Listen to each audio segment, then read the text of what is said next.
Seperti tahun kemarin, Bunga dulu yang masuk untuk melakukan ritual pesugihan dan barulah setelah Bunga selesai keluar dari ruangan tersebut dengan wajah yang berseri-seri seperti mendapatkan sesuatu. Gadis udah senyum-senyum juga. Dia menebak kalau Bunga ini bakalan dapat duit yang lebih besar lagi karena terlihat dari raut wajahnya, dan si Mbah kembali memanggil si gadis. Ayo Cahayu, sekarang giliran kamu. Ini tahun pertama untuk kamu kembali ke sini. Kendi pertama sudah kamu pecahkan. Sekarang kamu harus memecahkan kendi yang selanjutnya. Jadi gadis masuk ke dalam ruangan tersebut. Seperti biasa, ruangan yang tidak berubah. Seperti tahun kemarin, masih dengan suasana yang cukup gelap, hanya diterangi lilin. Ya, ruangan 3x3 itu.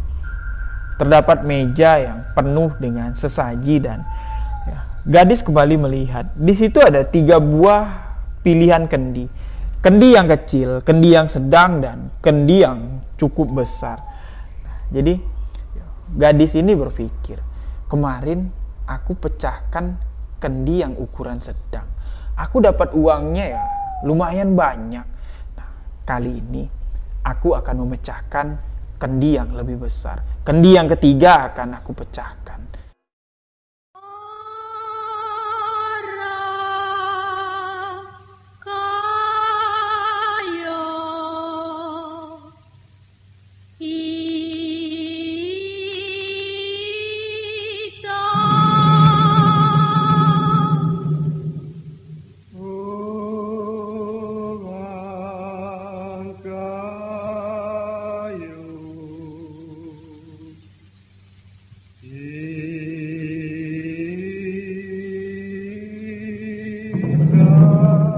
Di sini, gadis sama sekali tidak ingat kejadian tahun lalu.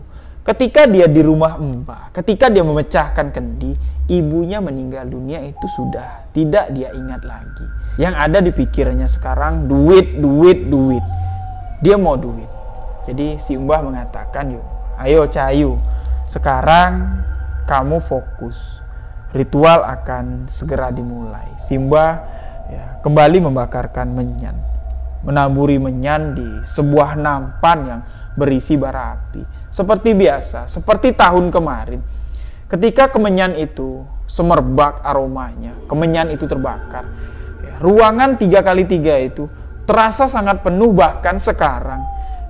Gadis ini merasa napasnya sesak. Keringat yang keluar dari tubuh gadis itu bercucuran. Karena dia merasa sangat panas sekali. Si Mbah memberikan tanda untuk gadis memilih sebuah kendi dan segera memecahkannya. Karena dari tadi, si gadis ini berniat untuk mendapatkan uang yang lebih besar. Dia memilih kendi yang sangat besar, kendi yang nomor 3. Langsung diambilnya dan dipecahkan. Ketika kendi itu ingin dipecahkan, lagi-lagi wajah dari orang tua gadis. Sekarang wajah dari ayahnya tuh terbayang. Terlintas di pikirannya, namun dia terlambat. Kendi itu sudah terlanjur pecah. Si Mbah mengatakan, bagus, bagus. Ritual pesugihan kamu diterima. Mudah-mudahan kendi yang besar yang kamu pecahkan, besok-besok rezeki yang kamu dapat akan lebih besar. Beberapa malam setelah kamu kembali dari sini, kamu akan didatangi sosok tua dan memberitahu kamu di mana rezeki pesugihan yang kamu dapat bisa kamu ambil. Dan gadis beserta Bunga pun berpamitan pada malam itu. Mereka langsung kembali menuju ke hotel yang tahun kemarin mereka tempati. Seperti biasa, mereka menginap 1 malam, dan di malam kedua, gadis kembali didatangi sosok nenek-nenek tua. Di dalam mimpinya menggunakan kemben dan membawa keranjang di belakangnya. Lagi-lagi, nenek-nenek tua itu mengatakan kepada gadis, rezeki pesugihan yang kamu lakukan bisa kamu ambil, bisa kamu dapatkan di tempat biasa kamu tidur. Lagi-lagi gadis ini terbayang tempat tidur yang penuh dengan uang. Dan mereka pun pagi-pagi sekali langsung pulang ke tempat masing-masing. Bunga kembali ke rumahnya, gadis kembali ke kosan yang baru. Ketika dia membuka pintu, lagi-lagi di situ uang yang sangat banyak sudah didapat oleh gadis. Dan kali ini bukan cuma uang, gadis juga mendapatkan beberapa perhiasan seperti kalung dan gelang, dan itu adalah nominal yang sangat banyak sekali. Beberapa hari setelah gadis mendapatkan pesugihan itu, dia semakin boros, dia semakin berfoya-foya. Bahkan dia sama sekali tidak ingat dengan keluarganya di kampung. Dan gadis mengatakan, 3 hari setelah dia mendapatkan uang pesugihan ini, harta pesugihan itu, dia mendapat telepon dari salah satu keluarganya di kampung. Namun gadis sengaja tidak mengangkat telepon tersebut karena dia berpikir kalau ya mungkin keluarganya itu butuh bantuan, ya paling minta duit lah. Dia malas sekali untuk mengangkat teleponnya. Dan di sini Mbak Lina yang sudah mendapat kabar kalau ayah dari gadis ini meninggal dunia, dia langsung mencari adik sepupunya, mencari ke kosan lama. Ternyata gadis sudah nggak di sana lagi. Mencoba menelpon gadis, nggak diangkat-angkat sama gadis. Dan akhirnya Mbak Lina menelpon sahabatnya Bunga. Bunga mengatakan kalau gadis sudah pindah kosan, dia sudah nggak ngekos lagi di sana. Yo pantesan lah, anak itu aku cari-cari, kok nggak ketemu. Ternyata dia udah pindah kosan. Kamu kasih tahu di mana kosannya dan beritahu gadis sekarang juga kalau ayahnya meninggal dunia. Jadi Bunga ini nggak menyampaikan pesan dari Mbak Lina. Dia cuma memberitahu alamat kosan gadis yang baru. Dia nggak menelpon gadis memberitahu kalau ayahnya meninggal dunia.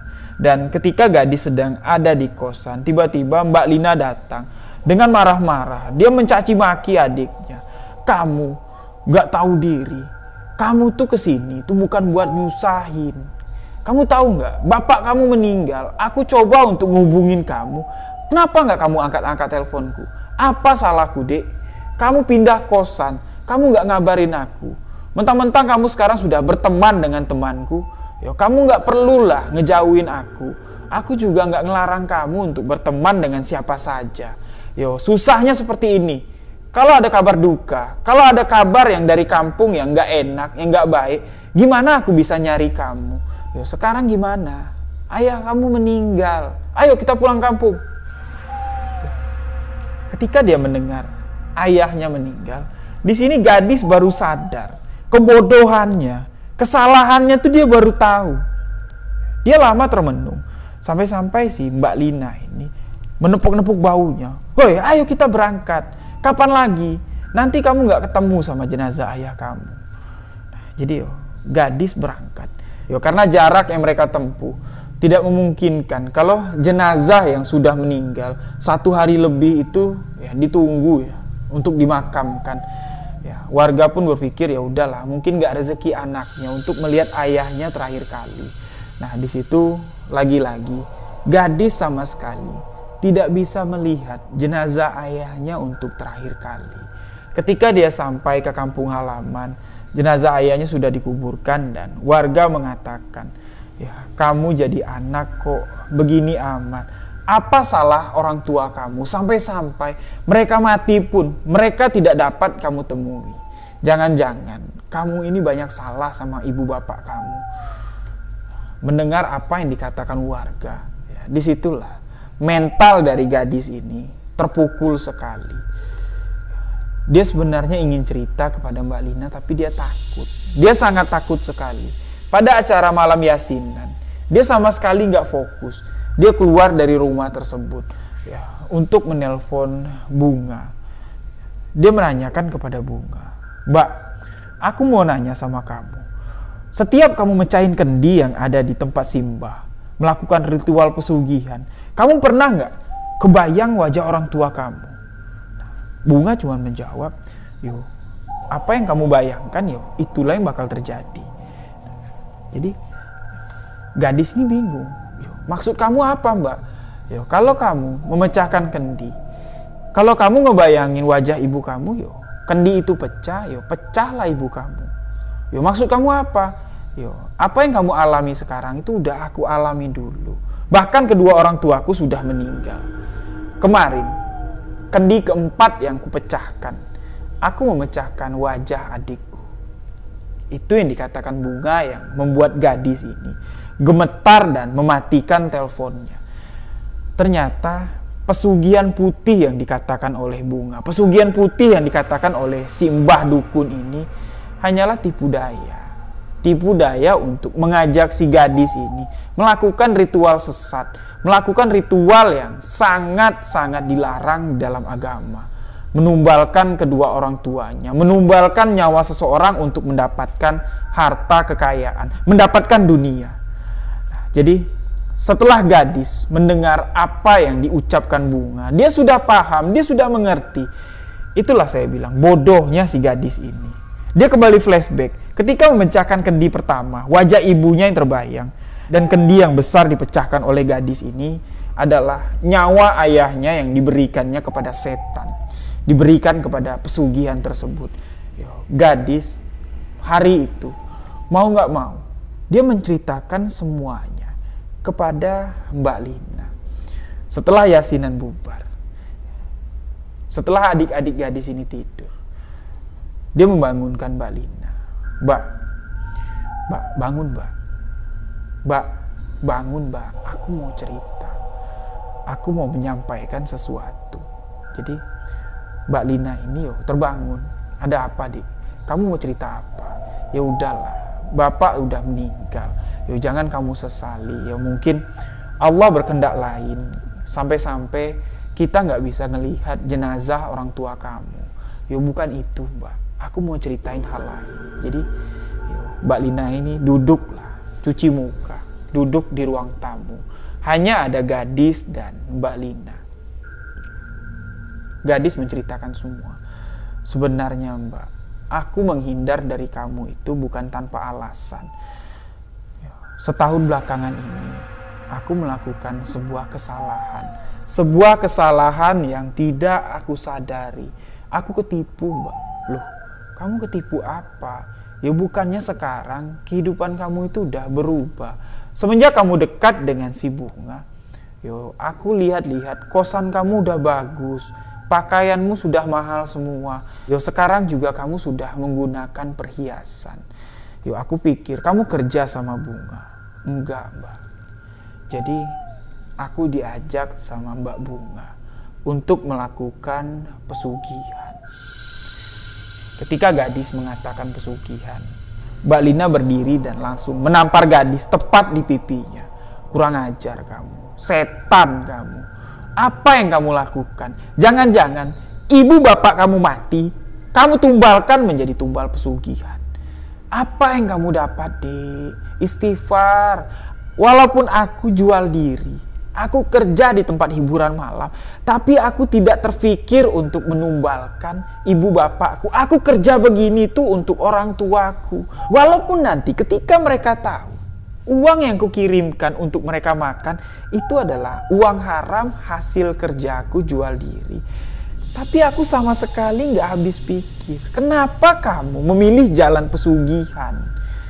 Di sini gadis mengatakan kalau malam itu Mbak Lina benar-benar marah. Bunga yang ngajak kamu pesugihan. Jangan kamu ikutin setan satu itu.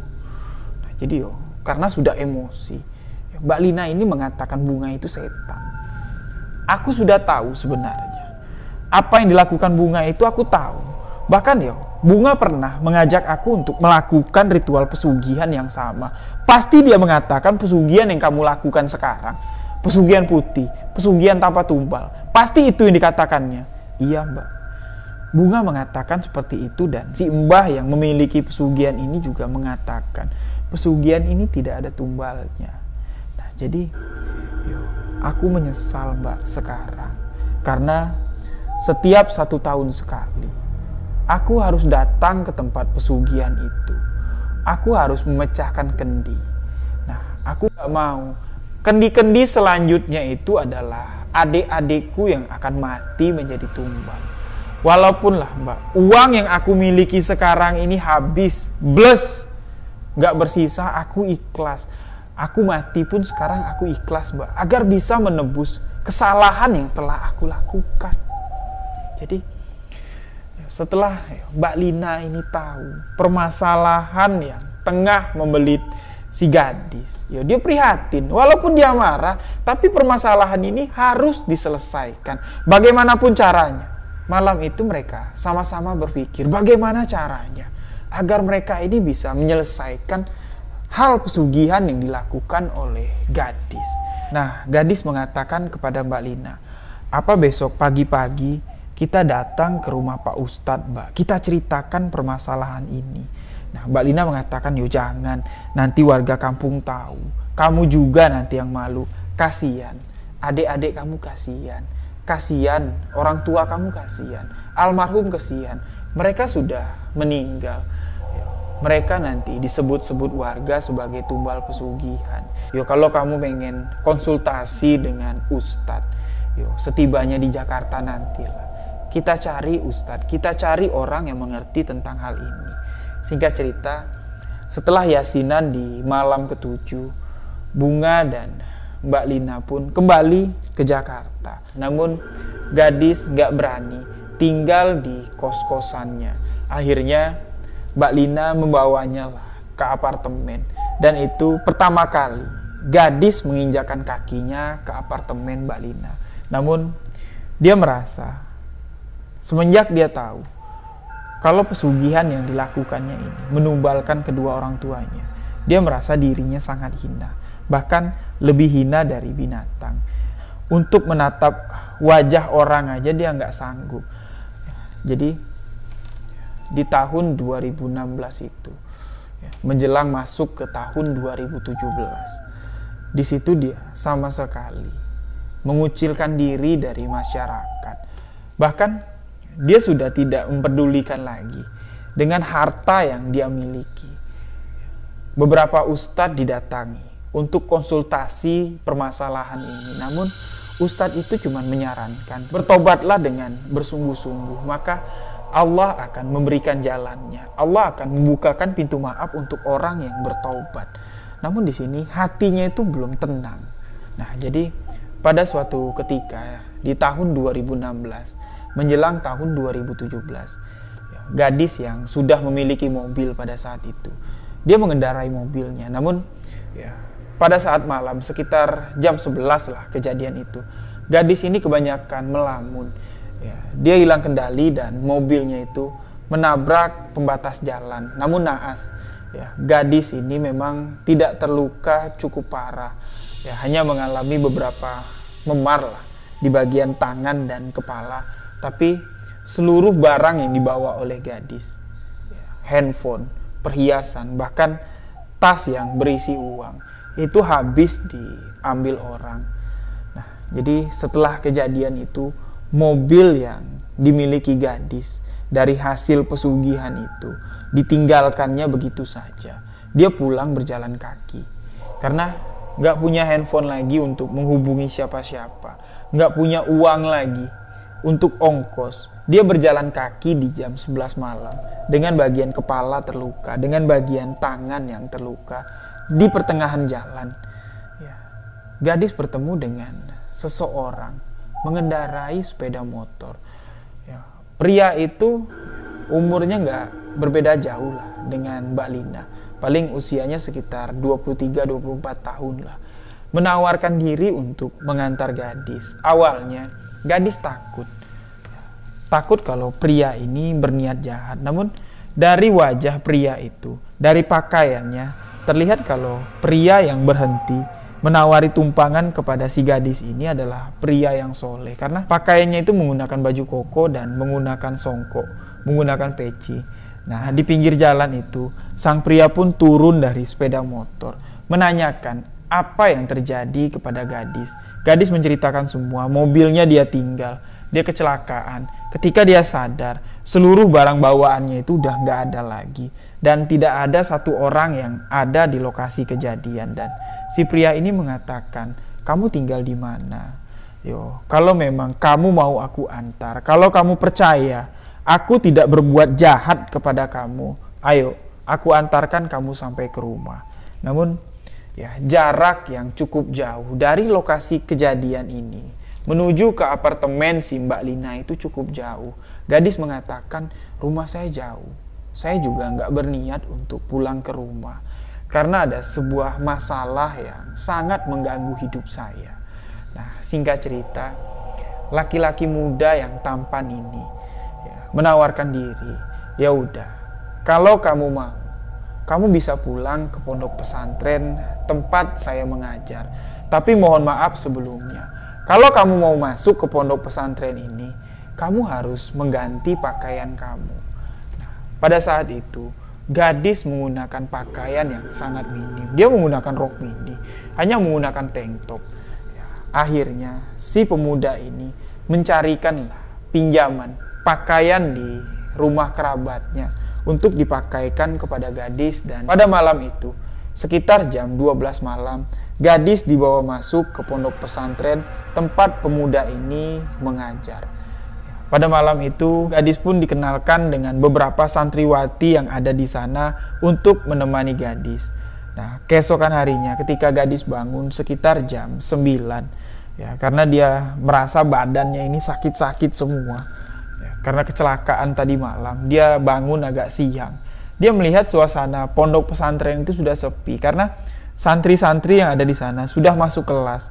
Mereka mengikuti pelajaran dan gadis ini keluar dari kamarnya dan berkeliling melihat suasana pesantren dan bertemu dengan ustadz atau kiai pemilik pondok pesantren tersebut.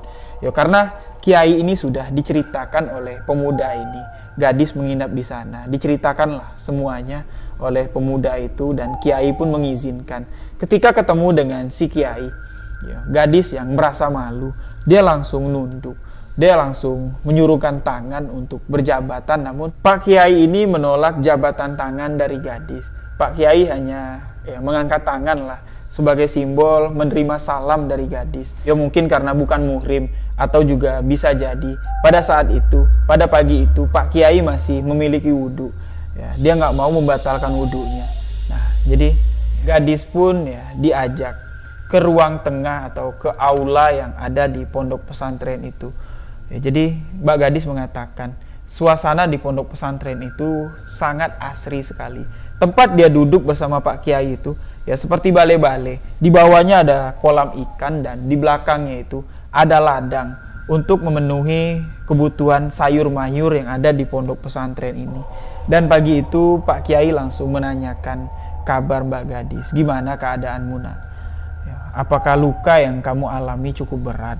Ya, kalau memang masih nggak enakan, kamu istirahat saja di kamar. Dan gadis mengatakan, ya enggak lah, alhamdulillah Pak Kiai, ya nggak ada luka yang berat. Pak Kiai tersenyum mendengar gadis ini mengucapkan alhamdulillah, alhamdulillah, wa syukurillah wa nikmatullah. Pak Kiai tersenyum dan mengatakan, alhamdulillah, berkah yang kamu dapatkan, nak. Berkah keselamatan yang kamu dapatkan. Seharusnya kamu lebih mensyukuri, lebih menjunjung tinggi kebesaran Allah. Mungkin kalau Allah berkehendak lain pada malam itu, kamu bisa mati. Namun Allah masih memberikan kamu jalan, menunjukkan kamu jalan sampai ke pondok pesantren ini. Dan di sini Mbak Gadis langsung meneteskan air mata. Dia langsung menangis sejadi-jadinya. Dia mengerti apa yang dikatakan Pak Kiai itu, mengerti apa yang diucapkan Pak Kiai itu sebenarnya menyindir Mbak Gadis secara nggak langsung. Ya, seolah-olah Pak Kiai ini tahu permasalahan yang dihadapi oleh si gadis. Karena kalimat alhamdulillah wa syukurillah wa nikmatullah. Ketika Mbak Gadis ya mengucapkan alhamdulillah, Pak Kiai ini tersenyum seolah-olah, yo baru sekarang kamu bisa mengucapkan alhamdulillah. Selama ini kemana iman kamu? Nah, jadi dalam tangisnya Mbak Gadis ini terpatah-patah menceritakan apa yang dialaminya kepada Pak Kiai. Pak Kiai lagi-lagi mengucapkan sebuah kalimat yang membuat Mbak Gadis ini menangis sejadi-jadinya. Dosa itu tidak akan bisa dihapus dengan air mata. Dosa yang kamu lakukan hanya dapat diampuni, hanya dapat dihapus oleh Allah Subhanahu wa Ta'ala.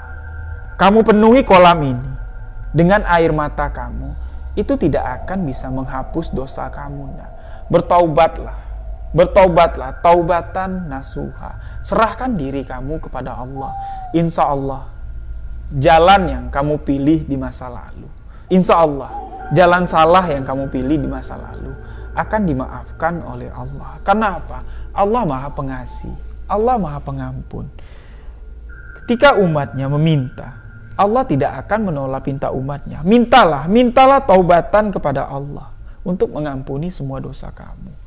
Jadi Mbak Gadis mendengar itu, menangis sejadi-jadinya, dan Mbak Gadis pun gak berdaya untuk mengangkat kepalanya. Pak Kiai mengatakan, angkat kepala kamu. Untuk apa sekarang kamu malu? Malu dengan siapa? Malu dengan saya. Untuk apa? Seharusnya kamu malu dengan Allah. Dan Mbak Gadis mengatakan, kenapa Pak Kiai bisa tahu semua permasalahan yang tengah saya hadapi? Mungkin kamu bisa berrahasia kepada Allah. Tapi ketika Allah berkehendak, tidak ada rahasia yang bisa ditutupi. Termasuk apa yang kamu rahasiakan kepada semua orang. Ketika Allah berkehendak, saya bisa dapat mengetahuinya. Jalan kamu, kecelakaan yang kamu alami itu bukan musibah. Itulah sebuah peristiwa yang tidak disengaja bisa membawa kamu ke sini. Itu semua adalah rencana yang dituliskan Allah, yang sudah ditentukan. Jadi singkat cerita, Mbak Gadis pun mondok di pesantren tersebut. Karena Mbak Gadis ini handphonenya sudah hilang, mobilnya yang tinggal di tengah jalan kecelakaan, membuat Mbak Lina ini semakin ketakutan dengan adiknya ini. Ditelepon gak bisa nyambung. Mobil ditemukan polisi di pinggir jalan. Dia takut kalau adiknya ini terjadi hal yang tidak diinginkan. Mbak Lina berpikir kalau adiknya ini, Gadis ini, sudah mati. Mbak Gadis menceritakan, di malam yang seharusnya dia datang kembali untuk melakukan ritual pesugihan, tepatnya di tahun 2017, untuk memecahkan kendi selanjutnya. Pada saat itu, Mbak Gadis tidak pergi ke sana karena dia sudah memutuskan untuk bertaubat. Dia memutuskan untuk menetap di pondok pesantren itu untuk bertaubat, untuk mendekatkan diri kepada Allah. Namun pada malam itu, mimpi buruk terjadi. Dia bermimpi kalau kedua adiknya ini yang masih hidup, yang tinggal di kampung dengan saudaranya, dengan adik dari ibunya Mbak Gadis, dibawa oleh nenek tua itu, ditintin oleh nenek tua itu masuk ke dalam sebuah lembah. Lembah yang sangat mengerikan, dan adik bungsu dari Mbak Gadis ini berteriak minta tolong. Mbak, tolong aku Mbak, Mbak, tolong Mbak, Mbak. Dan Gadis pun terbangun pada malam itu. Jadi karena dia sudah beberapa bulan di pondok pesantren itu, sudah banyaklah ilmu-ilmu agama yang dipelajari oleh Gadis. Dia tahu kalau itu mimpi buruk, dia langsung mengambil wudhu, dia langsung mendirikan sholat sunnah 2 rakaat. Ketika azan subuh berkumandang, seluruh santri yang ada di sana, santriwati yang ada di sana, bergegas untuk menuju ke masjid yang ada di pondok pesantren itu. Mereka harus melakukan sholat subuh berjamaah. Nah, setelah sholat subuh berjamaah di sini, Mbak Gadis menemui pemuda yang membawanya ke pondok pesantren itu, memintanya untuk diantarkan menemui Pak Kiai, pemimpin pondok pesantren yang ada di sana, yang pernah berbicara dengan Mbak Gadis. Jadi pemuda ini mengantarkanlah ke tempat Pak Kiai, dan Mbak Gadis menceritakan, Pak Kiai, tadi malam saya bermimpi buruk. Selama saya mondok di sini, sama sekali saya nggak pernah bermimpi yang aneh-aneh. Namun tadi malam saya bermimpi sangat mengerikan sekali. Sosok yang memberikan saya pesugihan, sosok nenek-nenek tua itu datang di mimpi saya. Saya melihat kedua adik saya dibawa masuk ke dalam sebuah lembah yang sangat mengerikan, dan adik bungsu saya ini berteriak-teriak meminta tolong kepada saya. Jadi malam ini memang malam yang seharusnya saya melakukan ritual pesugihan lagi di rumah dukun yang memiliki pesugihan ini untuk memecahkan kendi, untuk memberikan tumbal. Saya takut Pak Haji, ada sesuatu hal yang terjadi dengan adik saya. Jadi Pak Kiai mengatakan, sekarang saya ingin bertanya kepada kamu. Kamu lebih yakin dengan kekuatan Allah atau kekuatan setan pesugihan yang pernah kamu anut? Mbak Gadis menjawab, Allah maha besar, Allah maha kuat. Kenapa takut? Kalau kamu sudah berserah diri kepada Allah, untuk apa kamu takut dengan hal-hal seperti itu? Di dalam setiap doa kamu minta taubat, kamu meminta perlindungan untuk keluarga kamu. Insya Allah, Allah akan mengijabah doa kamu. Allah akan mendengarkan doa kamu. Ya, insya Allah, adik kamu gak akan apa-apa. Dan insya Allah, iblis dari pesugihan itu tidak akan lagi mengganggu kamu. Nah, di sini gadis meminta izin kepada Pak Kiai untuk menelpon Mbak Lina. Karena beliau masih hafal nomor handphone Mbak Lina, dengan menggunakan telepon yang ada di pondok pesantren itu, Mbak gadis mengabari Mbak Lina kalau dia sekarang sudah ada di sebuah pesantren, sudah aman, sudah terlepas dari ikatan pesugihan. Dan di sini Mbak gadis meminta Mbak Lina untuk menelpon kerabat yang ada di kampung, menanyakan kabar kedua adiknya. Dan Mbak Lina mengatakan kedua adik dari gadis ini baik-baik saja, masih dalam keadaan sehat walafiat.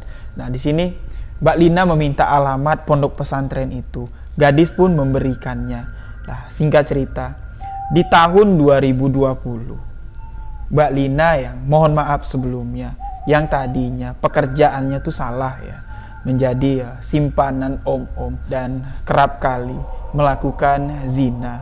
Jadi di tahun 2020, alhamdulillah, Mbak Lina menyusul gadis masuk ke pondok pesantren itu.